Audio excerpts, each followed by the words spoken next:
Now this week, developers are learning all about the newest technology that Apple's created so they can create the apps that run on the Apple mobile devices and laptops. Last year, Apple paid them $60 billion in fees from sales on the App Store. ABC 7 News reporter David Louie takes a look at what we might be seeing in the near future.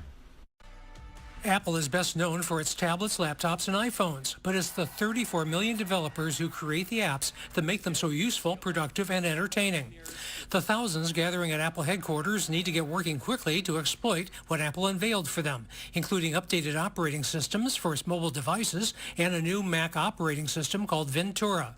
This paves the way for new features, such as the ability to customize the lock screen. So I'll add the temperature, my activity rings, and let's drag in the calendar widget. It also will enhance security after conferring with groups that advocate for victims of domestic abuse to shield them from tracking. And the result of those conversations is Safety Check, a new section in settings where you can quickly review and reset the access you've granted others. Apple announces newest, most powerful chip, the M2, which will be used in a new ultra-slim MacBook Air and one of its MacBook Pro laptops.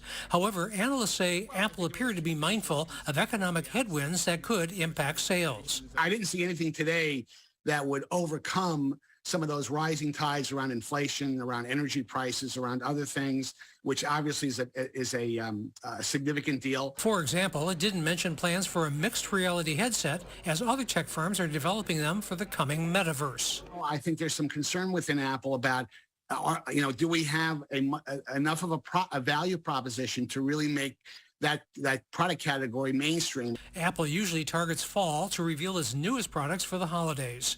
In Silicon Valley, David Louie, ABC 7 News. As gasoline and other prices spike, the squeeze on consumers may next affect tech companies like Apple. ABC 7 News reporter David Louie looks at concerns that discretionary spending could actually dry up. Apple put on a slick and upbeat show to promote its latest upgrades and new devices, really pushing faster and chips that speed up performance. However, the tech giant, along with many other companies, may be facing real headwinds. Rising gas prices are going to be the toughest test that Apple has ever confronted from a brand premium standpoint. Discretionary spending could be wiped out as families confront not only alarming prices at the pump, but also for food. Necessities take priority. It's not that Apple is out of touch with reality. It announced an enhanced 5G iPhone SE starting at $429, aimed at price-sensitive new users. It added 2 new shades of green to its color choices. This past fall, we've added more new users to the iPhone 13 lineup than in each of the previous 5 launches. It also added a new high-performance desktop computer, the Mac Studio, with $2,000 and $4,000 starting prices.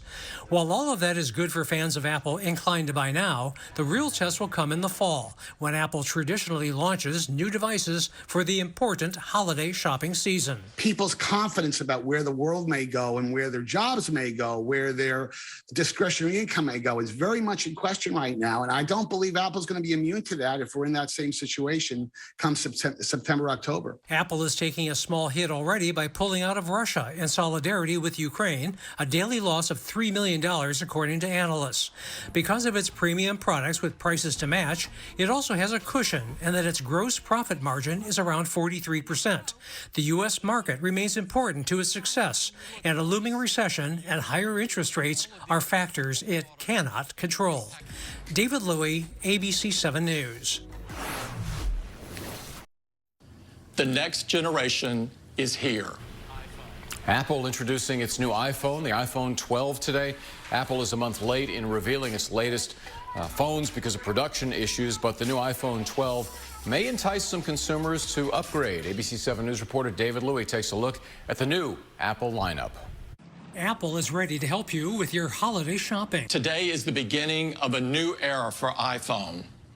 Today, we're bringing 5G to iPhone. And each of its iPhone 12 models, ranging in price from $700 to $1,100, will have it, offering super-fast uploads and downloads. A chip inside will enhance graphics and games. Outside, something called Ceramic Shield will make the display glass stronger, claiming it's 4 times more likely not to crack if the phone is dropped. The 12 also went on a diet. iPhone 12 is 11% thinner, 15% smaller in volume, and 16% lighter. The higher-end iPhone 12 Pro Pro and Pro Max will sport advanced cameras with a LiDAR scanner that sees objects and focuses in the dark. Those advanced models have additional features that match the capability of full-size digital cameras. Unless you're looking for very high-end features, you're going to do just fine with the basic model. So why spend over $1,000 if you don't need that professional quality camera? While rivals already have 5G capable phones, Apple's 5G lineup could trigger consumers to upgrade. When Apple gets into a market with a brand new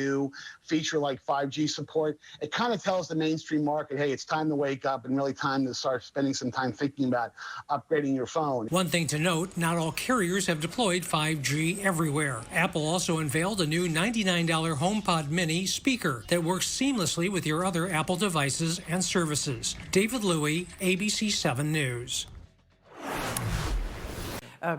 Let me go to Sarah again, and we have a question here. Are you optimistic that the long-awaited Matter interoperability initiative will accelerate smart home adoption to mainstream consumers in 2023? That comes from Mr. Mark Vena.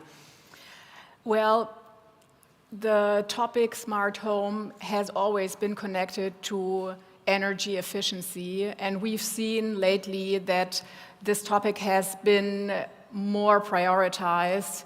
And so I do think, yes, this gives it another push, and I feel we are getting somewhere finally, because smart home has been a topic for, I would say, at least the past 20 years, but it has never really taken off as much as we would have loved to.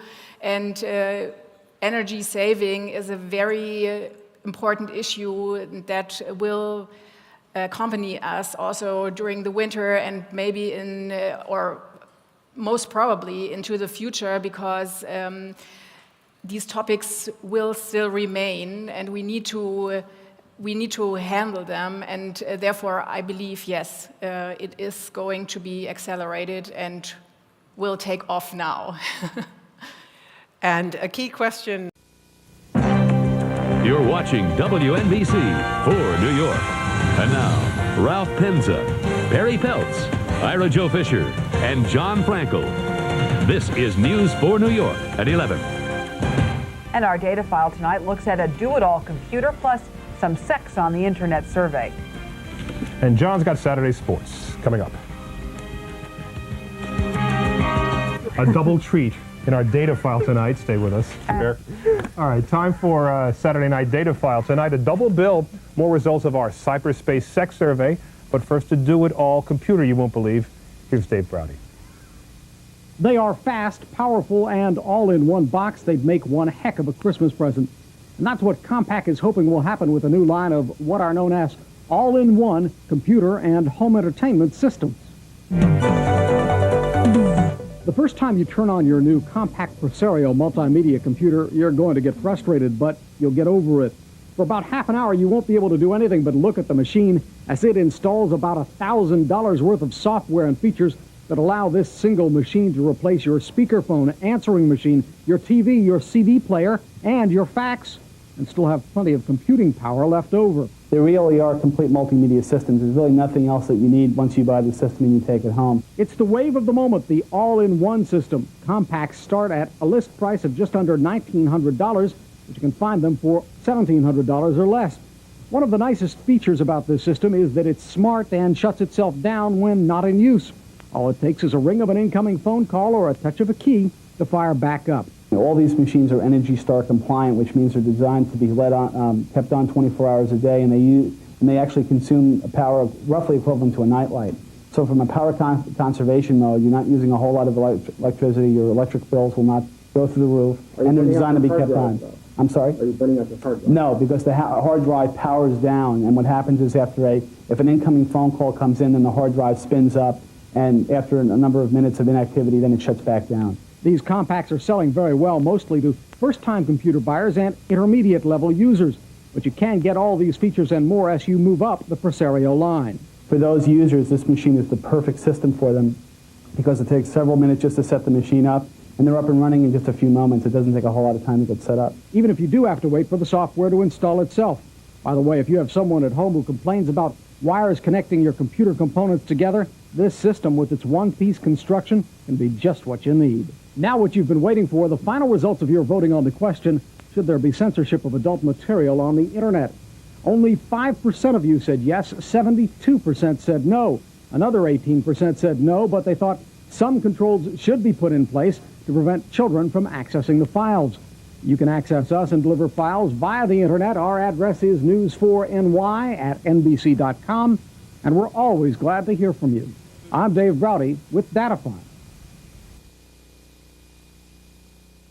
Apple is betting that new devices it's unveiling will keep it riding high after setting record revenue at the end of last year. People need technology to allow remote work and remote learning. After the challenges of this past year, we're optimistic that brighter days are just in front of us. In a virtual event from its Cupertino campus, Cook and a team of Apple leaders showed off a thinner, faster, and very colorful new iMac desktop computer and a dazzling new iPad Pro that feature improved cameras, microphones, and speakers that will make Zoom calls better than ever. These are not exactly everyday items. They're definitely premium items, but you will see demand that's fairly broad-based. Apple also introduced a new color, purple. These new devices will be available in late May, but Apple, along with its competitors, face a supply chain challenge due to a drought in Taiwan that is impacting production of chips. It's going to take a while to sort itself out, months, if not a year, to really sort itself out. And so, again, Apple's not immune. They have the luxury of being a massive company with a lot of weight when it comes to dealing with suppliers. Apple has the benefit of Tim Cook's expertise as a supply chain expert before ascending to CEO. They very rarely run into, major shortages. So they're really calibrating, I think, expectations properly. They're giving themselves a little bit of wiggle room in terms of initial delivery of these new systems. Apple also revealed the AirTag. When attached to keys or a personal item, it will allow you to locate it through a network of Apple devices. David Louie, ABC 7 News.